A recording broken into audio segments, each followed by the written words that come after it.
आमतौर पे समंदर की कोस्ट लाइन बढ़ाने के लिए आर्टिफिशियल आइलैंड्स बनाए जाते हैं और इनकी जीती जागती मिसाल दुबई के पाम आइलैंड्स हैं।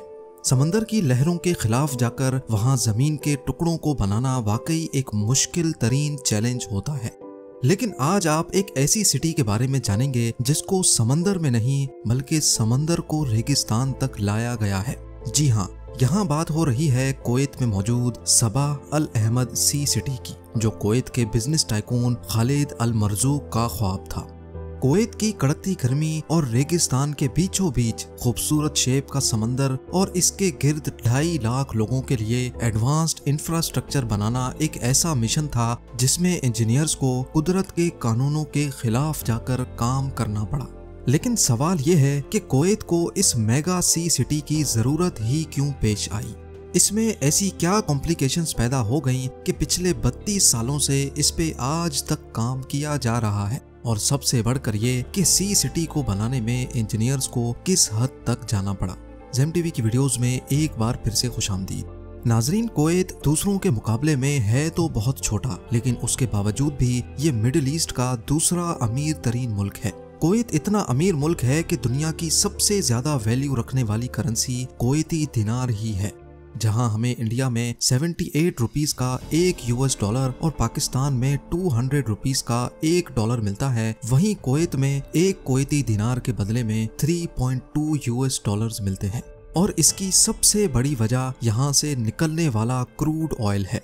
ऑफिशियल रिपोर्ट्स के मुताबिक हर साल कुवैत लगभग 300 करोड़ बैरल से ज्यादा ऑयल प्रोड्यूस करता है।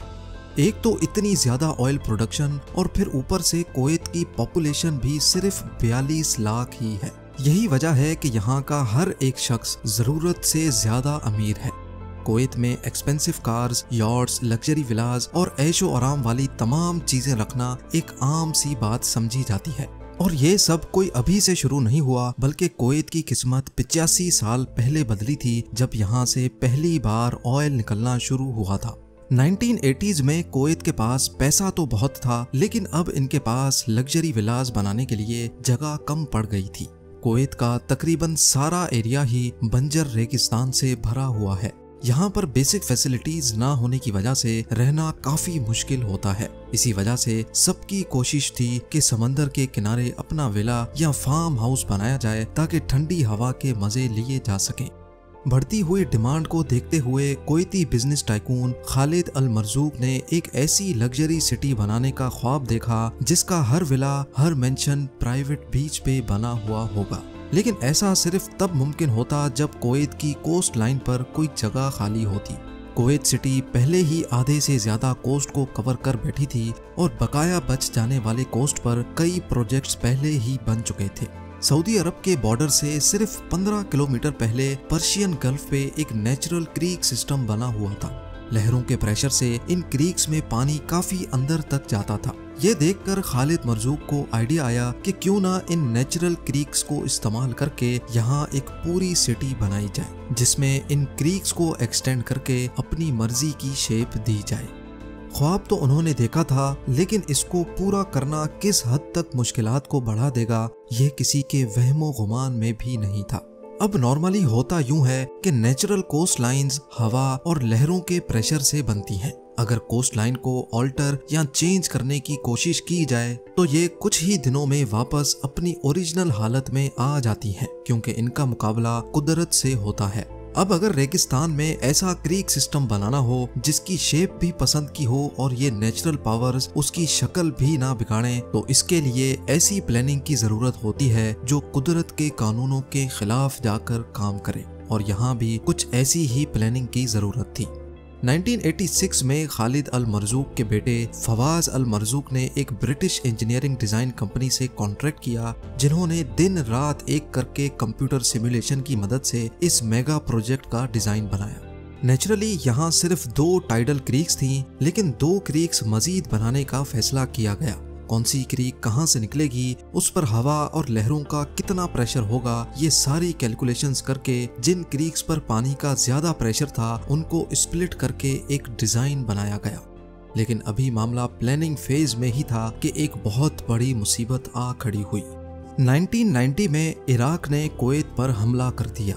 इराकी सोल्जर्स सिर्फ 2 दिन के अंदर अंदर पूरे कुवैत पर कब्जा करके बैठ गए। सी सिटी की कंस्ट्रक्शन तो बहुत दूर की बात थी, इस दौरान तो लोगों के चले चलाए बिजनेस भी ठप हो गए और लोकल्स अपने घरों में बंद रहने पर मजबूर हो गए। अमेरिकन एलाइज ने कुवैत की मदद की और इराक के खिलाफ मुकाबला किया। 1 साल तक ये मामला चलता रहा, लेकिन जब इराकी सोल्जर्स कमजोर पड़ गए तो उन्होंने जाते जाते कुवैत की 700 से ज्यादा ऑयल वेल्स पर आग लगा दी। ना सिर्फ इतना, बल्कि इराकी सोल्जर्स ने ऑयल वेल्स के आसपास अंडरग्राउंड माइंस इंस्टॉल कर दी ताकि कोई भी आग को बुझाने की हिम्मत ना कर सके। ये आग इतनी खतरनाक थी कि अगले 10 महीनों तक ये नॉन स्टॉप जलती रही।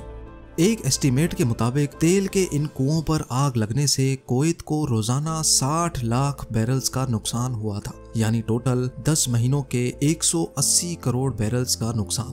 पूरी दुनिया में 15 दिनों तक जितना ऑयल आज इस्तेमाल किया जाता है उतना ही ऑयल कुवैत में जला दिया गया था। 10 महीनों के बाद जाकर कुवैत ने इस आग पर $1.5 अरब खर्च करने के बाद काबू पाया। यह हिस्ट्री का एक ऐसा वाकया था जिसने अगले कई सालों तक कुवैत को खोखला करके रख दिया। जब कुवैत इस मसले से निकला तो तब तक बहुत देर हो चुकी थी। एक और गल्फ कंट्री में ऐसे ऐसे प्रोजेक्ट्स जन्म ले चुके थे कि इनके सामने कुवैत सी सिटी का प्रोजेक्ट किसी खाते में ही नहीं था। जी हाँ, हम बात कर रहे हैं दुबई की। यहाँ दुनिया का सबसे महंगा 7 स्टार होटल बन चुका था और आर्टिफिशियल आइलैंड्स के कई प्रोजेक्ट्स की कंस्ट्रक्शन भी स्टार्ट हो चुकी थी। और तो और दुनिया की सबसे ऊंची बिल्डिंग बुर्ज खलीफा की कंस्ट्रक्शन भी स्टार्ट हो चुकी थी।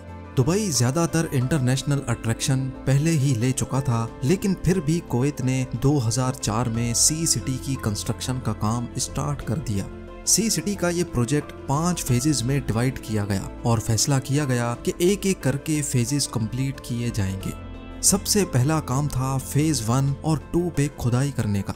इसके लिए 40 bulldozers, 90 articulated dumpers, 87 एक्सकवेटर्स, 48 dump trucks और 6 क्रेन्स मंगाई गई। ये कोई आम खुदाई नहीं थी, क्योंकि रेगिस्तान के इस हिस्से में सिल्ट पाई जाती है। सिल्ट एक बहुत सॉफ्ट किस्म की सैंड होती है जिसके ऊपर कोई भी बिल्डिंग खड़ी नहीं हो सकती। बिल्डिंग तो क्या, इस पर चलना भी बहुत मुश्किल होता है। लिहाजा पहले खुदाई करके ऊपर वाली लेयर से रेत अलग की गई और फिर नीचे से सिल्ट को बाहर निकाला गया।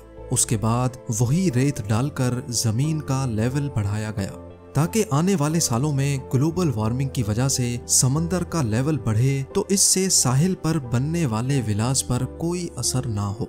इस प्रोजेक्ट में सिल्ट और रेत की खुदाई बहुत मास लेवल पे की गई थी। कई महीनों तक 24 घंटे वर्कर्स की एक आर्मी इस काम पे लगी रही। प्रोजेक्ट डायरेक्टर के एस्टीमेट के मुताबिक सी सिटी के फेज 1, 2 और 3 में से total 74 million cubic metre sand निकाली गई। ये तकरीबन इतनी ज्यादा रेत थी कि इससे अहमदाबाद में वाक़े दुनिया का सबसे बड़ा क्रिकेट स्टेडियम 20 मरतबा भरा जा सकता है। रेत से लेवल तो इंक्रीज हो गया था, लेकिन इसको अब कंप्रेस करने का वक्त आ चुका था, क्योंकि ये रेत फिलहाल बहुत लूज थी और किसी भी बिल्डिंग की फाउंडेशन को बर्दाश्त नहीं कर पाएगी। कंप्रेशन के लिए क्रेन से 15,000 केजी का वेट जमीन पर गिराया जाता। जिस जगह पर ये लोड गिरता वहाँ एक बहुत बड़ा गड्ढा बन जाता था। एक दिन में 1200 मरतबा 15 टन का ये वजन जब जमीन पर गिराया जाता तो कुछ ऐसा मंजर देखने को मिलता था। बाकी सब चीजें तो अपनी जगह, लेकिन एक मसला ऐसा था जिसका डर अंदर ही अंदर सबको खाए जा रहा था। इन आर्टिफिशियल क्रीक्स में जब समंदर का पानी डाला जाएगा तो क्या यह पानी नेचुरल तौर पे फ्लो करेगा भी कि नहीं। अगर पानी वक्त पे चेंज ना हुआ तो इसमें फंगस पैदा हो जाएगा और बदबूदार पानी इस प्रोजेक्ट को बुरी तरह से फेल भी कर सकता है। इस मसले से निपटने के लिए टाइडल गेट्स इंस्टॉल करने का फैसला किया गया। टाइडल गेट एक ऐसा मैकेनिकल गेट होता है जो सिर्फ एक तरफ से आने वाले पानी के प्रेशर पे खुद ब खुद खुल जाता है। जब समंदर से आने वाली वेव्स बंद या कम हो जाएंगी तो ये गेट अपने आप वापस बंद हो जाएगा। कंप्यूटर सिमुलेशन पे टेस्ट करने के बाद ये नोटिस किया गया कि टाइडल गेट लगने के बाद क्रीक्स का 100% पानी ऑटोमेटिकली चेंज हो जाएगा। टाइडल गेट का मसला तो सिर्फ एक बड़े मसले का सॉल्यूशन था, लेकिन अभी कई और मसलों से निपटना बाकी था। सी सिटी के इस प्रोजेक्ट में टोटल 250 किलोमीटर के नए बीचेस बनने जा रहे थे, यानी जितनी कुवैत की अपनी कोस्ट लाइन है उससे भी ज्यादा लंबी ये कोस्ट लाइन होने वाली थी। इतने ज्यादा नए बीचेस के लिए वो खास सैंड भी चाहिए होगी जो आम तौर पे हमें बीचेस पे मिलती है। अब इतनी ज्यादा सैंड लाई कहां से जाए, ये एक बहुत बड़ा सवाल था। एक्सपर्ट्स ने इसका भी एक सॉल्यूशन निकाल ही लिया। नॉर्मल डेजर्ट सैंड जिसकी कुवैत के पास कोई कमी नहीं थी, उसमें हर साइज के पार्टिकल्स होते हैं। बीच पे जो सैंड मौजूद होती है उसमें सैंड के पार्टिकल्स का साइज ज्यादा बड़ा होता है। लिहाजा अब फैसला किया गया कि नॉर्मल डेजर्ट सैंड में से मोटे साइज के पार्टिकल्स को फिल्टर किया जाएगा। रेत को पानी से धोकर उसमें से मोटे साइज के रेजों को अलग किया गया। सिर्फ एक बार नहीं बल्कि ये प्रोसेस 4 बार किया जाता था। पानी से धोने और फिल्टर करने के इस प्रोसेस में जो रेजे बच जाते थे वही बीच के लिए परफेक्ट थे। एक दिन में 4000 टन रेत को लाया जाता और पानी से धोकर उसको फिल्टर किया जाता था, और ये पूरा प्रोसेस कई महीनों तक दिन रात चलता रहता।